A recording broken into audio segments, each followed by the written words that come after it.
Hello friends, இந்த அழகான பௌர்ணமி நாள்ல யூனிவர்ஸ் உங்களுக்கு என்ன மெசேஜ் கொடுக்கறாங்கன்னு இந்த மூன் கார்டு மூலியமா பார்க்கலாம் வாங்க. உங்களுக்கான பைல் 1 பைல் 2 இதை செலக்ட் பண்றதுக்கு முன்னாடி கமெண்ட் பாக்ஸ்ல ஐ அட்ராக்ட் ஹாப்பினஸ் சொல்லிட்டு கமெண்ட் பண்ணிட்டு அப்புறம் செலக்ட் பண்ணுங்க. பைல் 1 செலக்ட் பண்ணவங்களுக்கான reading. It's time to take action.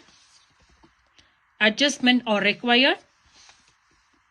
Believe in the impossible. அதாவது உங்க லைஃப்ல மிராக்கிள்ஸ் வரணும். யூனிவர்ஸ் உங்ககிட்ட 2 மெசேஜ் சொல்றாங்க. ஃபர்ஸ்ட் ஒன், இப்படிதான் பண்ணுவேன்னு இல்லாம கொஞ்சம் அதை வேற மாதிரி அட்ஜஸ்ட் பண்ணி பாருங்க. செகண்ட் ஒன், இம்பார்ட்டான ஆக்ஷன் எடுக்கிற டைம் வந்துருச்சு. சோ அதுக்கான ஆக்ஷனை எடுக்க ஸ்டார்ட் பண்ணுங்க. பைல் 2 செலக்ட் பண்ணவங்களுக்கான reading. Your dream need a practical plan.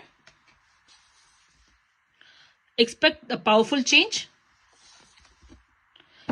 Emotions are running high. அதாவது இப்போ உங்களுக்கு எமோஷன்ஸ் ரொம்ப ஹையா இருக்கு. அதனால எமோஷனலான டிசிஷனை எதுவும் எடுக்காதீங்க. அதை எப்படி பிராக்டிக்கலா எடுக்கணும்னு பாருங்க. அப்படி பண்றதுனால நீங்க எதிர்பார்க்காத அளவுக்கு ஒரு பவர்ஃபுல்லான சேஞ்ச பாப்பீங்க.